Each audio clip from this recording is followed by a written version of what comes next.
मैं पिछले 20 बरस से एक शहर के पुराने कब्रिस्तान में काम कर रहा हूं और इस दौरान 2000 से ज्यादा कब्रें खोद चुका हूं, लेकिन जो वाकया उस दिन मेरे साथ पेश आया, उसने मेरे बरसों के तजुर्बे, हौसले और इस मिट्टी से जुड़ी हुई बेहिसी को झंझोड़ कर रख दिया।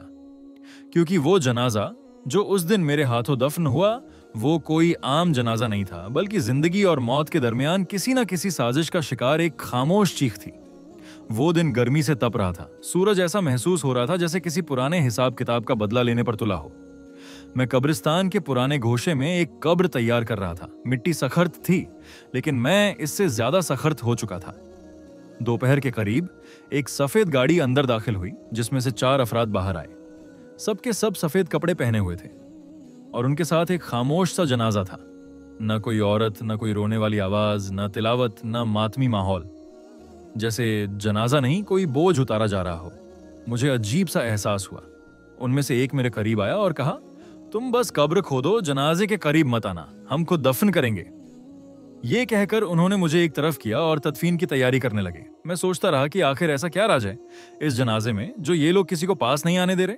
लेकिन मैं खामोश रहा, क्योंकि मेरा काम बोलने का नहीं, मिट्टी खोदने का है। जैसे ही वो जनाजा कब्र में उतारने लगे, मैंने मदद के लिए हाथ बढ़ाया तो मेरा हाथ जैसे किसी जिंदा जिस्म से टकराया।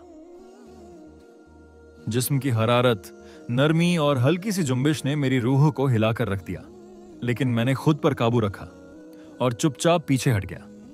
उन्होंने फौरन मिट्टी डालना शुरू कर दी। दुआ पढ़ने के बजाय एक दूसरे को इशारे करके जल्दबाजी में लपकते रहे और फिर तदफीन के फौरन बाद वापस चले गए।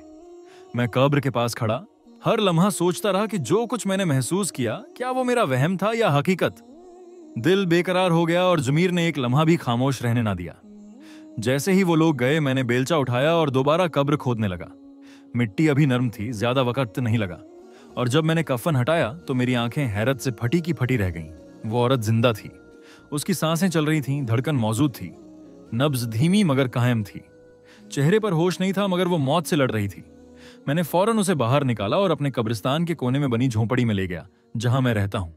पानी पिलाया, पंखा झला, कपड़े बदले और पूरी रात उसकी तीमारदारी करता रहा। वो शदीद बुखार में तप रही थी। उसकी सांसें कभी तेज, कभी मध्यम हो रही थीं, जैसे जिंदगी भी कुछ कहने को बेताब हो। 2 दिन बाद जब उसने आंखें खोली तो कमजोर आवाज में बोली, क्या मैं जिंदा हूं? मैंने हाँ में सर हिलाया। वो कुछ लम्हे छत को देखती रही, जैसे वक़्त की फिल्म वापस चल रही हो।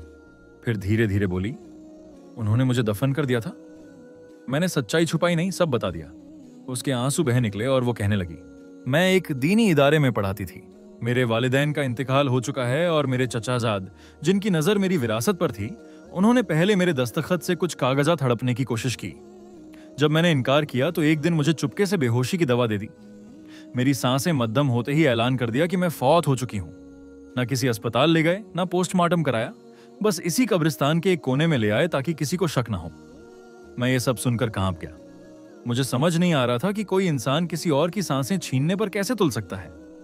वो कहानी मुकम्मल बयान करके खामोश हो गई।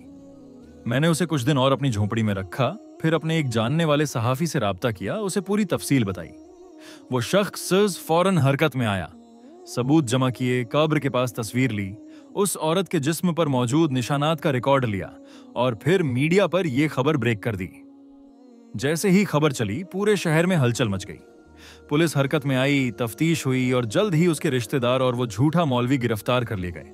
अदालत में मुकदमा चला, विरासत के कागजात मंसूख हुए और रियासती तहफ्फुज में उस औरत को एक नई जिंदगी मिली। कुछ महीनों बाद वो दोबारा मेरे पास आई।